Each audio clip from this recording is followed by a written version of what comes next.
오늘 이 자리가 여기 있는 모든 한 1000여 명의 사람들의 관점이 융합되는 그런 토크가 되면 상당히 좋을 것 같습니다. 서비스의 차원으로 이제 세상이 바뀐다면 바뀌고 있는 것 같은데 이렇게 됐을 때는 함 사장님, HP가 벤더는 그러면 어떻게 진화를 하고 있다고 보십니까? 어떻게 진화해야 된다고? 예, 클라우드가 세상에 처음 얘기 나오고 할 때 사람들이 얘기한 게 이제 하드웨어 회사 다 망했다. 네. 뭐 그런 얘기였었고 이제 사실 클라우드가 많이 퍼져 있습니다.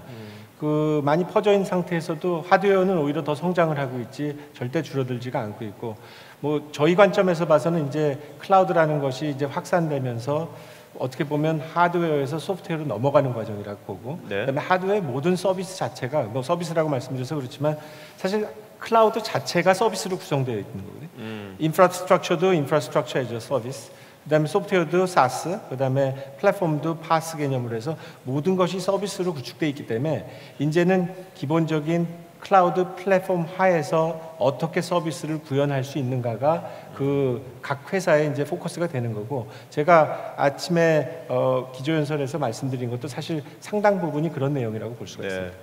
여기 제가 알기로는 오늘 여기 CIO 분들도 굉장히 많이 오신 걸로 알고 있는데 이런 서비스의 시대로 접어든다면 이 CIO들의 어떤 역할이랄까요? 그런 것들은 어떻게 좀 변해야 된다고 생각하십니까?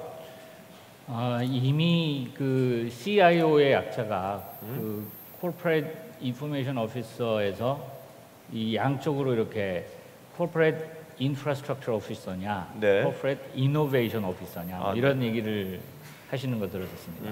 이 현실 세계에서 인프라를 책임지는 사람으로 대부분의 CIO 조직의 인원들이 투입이 돼 있고 그러다 보니 사고가 나면 안 되고 중간 가기 힘들고 그런 위험한 안정성과 보안이라든지 이런 쪽의 문제를 주로 다루시는 쪽으로 치우치는 현실인데도 또 톱 매니지먼트들이나 CXO들을 만나서 CIO의 역할을 물으면은 Corporate Innovation Officer로서 기업 사업에 대한 혁신을 리드해야 되는.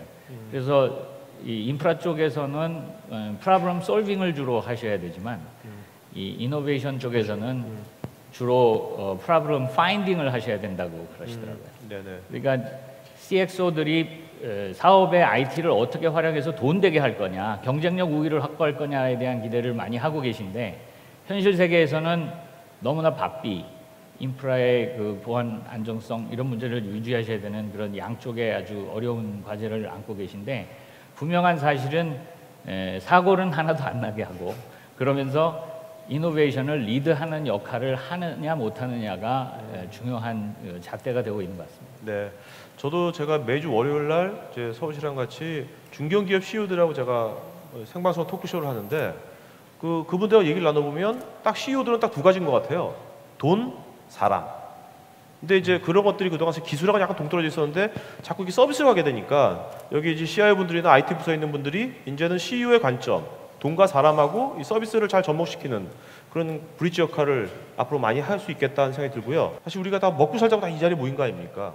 그리고 이런 세 분을 이렇게 우리가 발표가 아니라 이런 식으로 프리하게 우리가 말씀 들어보기 쉽지 않거든요. 그래서 이 세 분한테 여기 있는 분들 다 어떤 IT 부서든지 CIO든지 하면 결국 그 그룹 내거나 아니면 그 회사 내에서 뭔가 어떤 비즈니스를 하는데 도움이 되는 것들을 하셔야 되지 않습니까? 그렇다면 아까 뭐 CIO를 이노베이터 오피서라고 하셨지만 각자 이사장님부터 요새 뭐 빅데이터가 됐건 IoT가 됐건 클라우드가 됐건 뭐든 좋아요.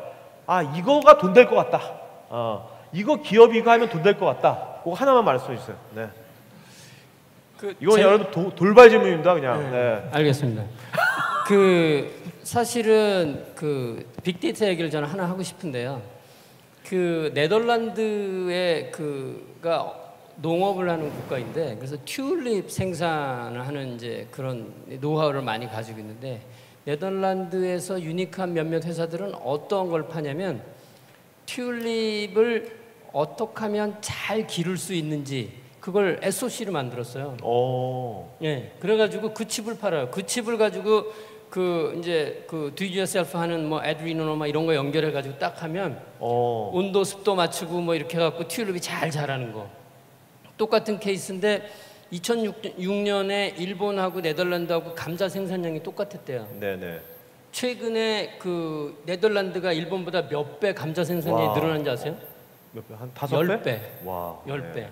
그게 그 씨앗 생장할 때는, 씨앗을 생성할 때는 어떤 토양에 뭐가 가장 중요하고, 또 이게 발육이 된다면은 템퍼러처가 어느 정도에서 가장 빨리 싹이 트고, 또 큰 다음에는 온도가 어느 정도, 그 정도가 되는 것들을 데이터로 모아놓고 그걸 애널리틱해서 그걸 아예 솔루션으로 만들어서 칩 레벨로 팔 정도의 이런 것들이 사실은 그런 비즈니스 노하우, 그들이 과거에 가지고 있었던 이런 데이터들이 사실은 엄청난 돈의 요소죠. 그리고 네. 여러분들이 사실 가지고 있는 옛날의 히스토리로 가지고 있던 그런 데이터들이 사실은 엄청난 돈이 될 수 있는. 그러니까 어떻게 보면 우리가 오프라인, 우리하고 상관없는 거라고 생각했던 것들에 우리가 잘 알고 있는, 우리가 여기 있는 분들 다 잘 알고 있는 그런 기술과 그런 것을 잘 접목시키면 새로운 사업 계획이 나온다. 공감합니다. 근데 문제는 지금은 백일 베스트 프랙티스가 없는 사태가 국가적인 공통의 고민이거든요. 그러면 스스로 베스트 프랙티스를 만들고 계신 회사들도 있고 또 그걸 찾지 못해서 차별화를 못하고 계신 회사들도 많죠. 근데 제가 이제 글로벌 기업들, 국내 기업들 최근에 그 디자인 띵킹이라는 방법을 국내에 도입을 시도를 하고 있습니다. 굉장히 그 현존하는 혁신의 방법론으로서는 가장 효과적인 성과를 거두고 있고 이미 글로벌리 검증된 그런 방식이죠. CIO들이 결국 빅데이터나 IT나 새로 나오는 기술들을 어떻게 활용해야 되는지는 찾으려고 하면은 그 혁신을 책상에서 앉아서 이렇게 혼자 부서에서 이렇게 그린다고 나오는 것 같지 않고요. 네. 돈이 되고 기술적으로도 가능하면서도 실제 비즈니스의 그 혁신을 결과물로 낼 수 있는 그 노하우 일하는 방법이 중요하다고 생각합니다.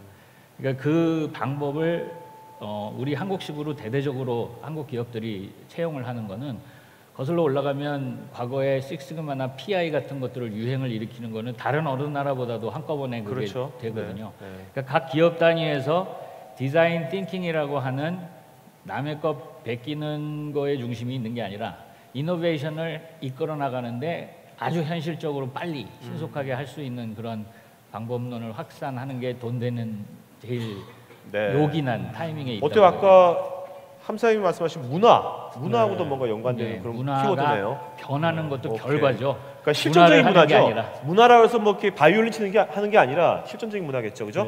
HP가 인프라 회사고 컴포넌트 회사고 애플리케이션 회사에서 저희는 좀 더 현실적으로 돈 버는 거를 얘기할 수밖에 없을 것 같습니다. 네네. 그래서 기본적으로 뭐 우리가 다 얘기한 거에 총 집합체가 되겠지만 아까도 말씀하신 오픈 소스 쪽이 결국은 애플리케이션 측면에서 기업들이 돈을 벌 수 있는 수단이 아닌가. 네. 그러니까 돈을 절감을 하는 수단이 된 거죠. 네네. 그다음에 인프라 측면에서 보면은 우리들이 지금 많이 얘기하고 있는 소프트웨어 디파인드 데이터 센터라는 거. 이거를 통해서 기존의 특정 하드웨어 벤더의 디펜던시가 있는 거를 없애고 기본적인 오픈 아키텍처 하에서는 소프트웨어를 통해서 어떠한 서비스도 구현할 수 있는 그 이제 하드웨어 측면에서의 돈을 또 절감할 수 있는 방법이 되겠고 결국은 이러한 것들이 모여 흘러가는 게 클라우드라고 생각합니다. 그래서 클라우드에 모여서 효율적인 서비스를 제공하고 플렉시빌리티를 제공하고 서비스를 묶어서 제공할 수 있는 플랫폼을 구축하는 게 결국 기업이 돈을 버는 길이고 기업이 돈을 벌어야 저희 같은 회사도 또 납품을 해서 돈을 벌 수 있다고 생각합니다. 네. 우리가 플랫폼 사업하면 뭐 네이버나 구글만 플랫폼 사업을 하는 걸로 생각할 수도 있거든요. 근데 여기 있는 우리 엔터프라이즈 레벨에서 각 기업이 플랫폼 사업을 한다면 도대체 어떤 것을 하는 것이 가능한 건지 어떤 식으로 플랫폼 사업을 할 수 있을까요? 기업들이. 네. 어려운 거는 토스하시네요? 바로? 아니요. 그건 아니고 주최 측이 너무 많이 얘기를 하는 것 같아요. 아니 아까 제 생각에는 이제 기업이 이제 플랫폼 서비스를 하려면 역시 이제 그게 사업자냐 아니면 아까도 말했지만 그게 파밍하는 회사가 됐고 뭐 하여튼 그 자기의 그 전문 영역에서 얼마나 많은 전문적인 토탈 솔루션을 가지고 있느냐 이제 그게 키가 될 것 같아요. 네. 그걸 가지고 있으면 그걸 기반으로 이제 플랫폼 서비스를 할 수가 있는 거라고 생각하고요. CIO는 그 인프라스트럭처 서비스를 그 엔터프라이즈 내에서 인프라스트럭처 서비스를 제공하는 제공자의 역할을 하기도 해야 되지만 이노베이터가 돼야 된다고 했잖아요. 근데 아까 우리 저 캐시 최가 발표한 거에서도 결국은 미래에서 중요한 건 라인 오브 비즈니스 executive가 지금 당장 비즈니스를 하는 사람이 마켓 다이내믹스에서 변화하는 환경에 빨리 나는 이런 솔루션이 필요하다고 했을 때 그걸 본인들이 직접 할 수 있게 하는 그런 인프라스트럭처를 만들어내는 게 중요한데 네. 거기서 그런 면에서 CIO가 어떤 엔터프라이즈 내에 플랫폼 서비스 솔루션을 제공하는 이제 그런 형태로 진화하는 것이 마땅하다고 생각합니다. 네. 왜냐하면 CIO가 다 알 수가 없어요, 비즈니스를. 네.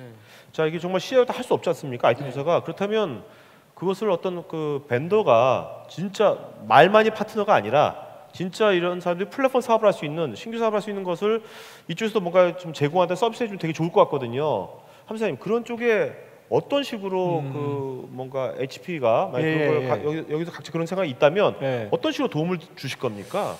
그러니까 HP도 사실은 이런 플랫폼을 통해서 사업을 하는 거를 고민을 많이 했습니다. 그리고 생태계를 구축하는 거에 대해서 고민도 많이 했고, 그래서 저희들이 웹 OS를 인수하고 그걸 토대로 뭔가 만들 수 있지 않나, 플랫폼을 할 수 있지 않나 생각했는데, 사실은 모든 기업이 플랫폼을 구축해서 서비스를 제공하면서 돈을 버는 거는 쉽지 않다고 생각합니다. 네네. 뭐 저희들이 생각할 수 있는 건 HP 입장에서는 뭐 예를 들면 퍼블릭 클라우드를 만들어서 그걸 플랫폼으로 한다든지, 근데 그것도 많은 챌린지가 있어요, 사실은. 네. 그래서 아까 제가 한 예로 들었던 거는 빅데이터에서의 저희 헤븐이라는 플랫폼 얘기를 했습니다. 뭐 플랫폼 하면 여러 가지가 있겠지만 예를 들어서 빅데이터다라고 하면 대부분의 기업들이 지금 빅데이터나 이걸 할 때 특정 업무 영역이나 특정한 서비스에 대해서 비즈니스의 리퀘어먼트가 있으면 그걸 빅데이터를 구축하기 위해서 별도로 생각을 하는데 그것보다는 오히려 저희 HP가 하듯이 HP 내에 전체 빅데이터를 할 수 있는 플랫폼을 구축하고 거기에 서비스를 얻는 것들이 그게 더 맞는 어프로치라고 생각하고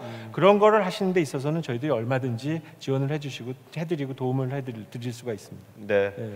우리가 이제 아무래도 기업을 이끄는 리더이시니까 우리가 국가를 이끄는 리더, 대통령한테 한 말씀 한다면 저는 기본적으로 국가를 운영하는 거나 기업을 운영하는 게 비슷하다고 생각합니다. 기업을 운영하는 입장에서 규제를 만들고 네거티브한 쪽으로 가면 갈수록 회사는 위축되고 발전을 못하게 되는 거고 오히려 그 사람들을 디벨롭 시켜주고 자율적으로 할 수 있게 만들어주는, 말하자면 생태계를 구축해주고 플랫폼을 만들어주는 게 오히려 낫다고 보고, 그런 의미에서 사실 지금 팀 자체는 창조경제라고 해서 굉장히 좋지만 여러 가지 장애물도 많고 애로사항도 많이 있는 것으로 알고 있고, 하지만 뭐 말씀드린 대로 가능하면은 파지티브한 인커리지먼트 쪽으로 해줬으면 좋겠다. 네거티브한 규제보다는. 그게 사실 정부에 당부하고 싶은 알겠습니다. 얘기입니다. 보셔서 이 시간이 그냥 여기서 끝내는 게 아니라 우리가 같이 관점이 융합되는 하나의 시작점으로 되면 참 좋을 것 같습니다. 자, 오늘 그 수고해 주신 두 분, 또 각 적극 참여해 주신 모든 분들께 박수 부탁드리겠습니다.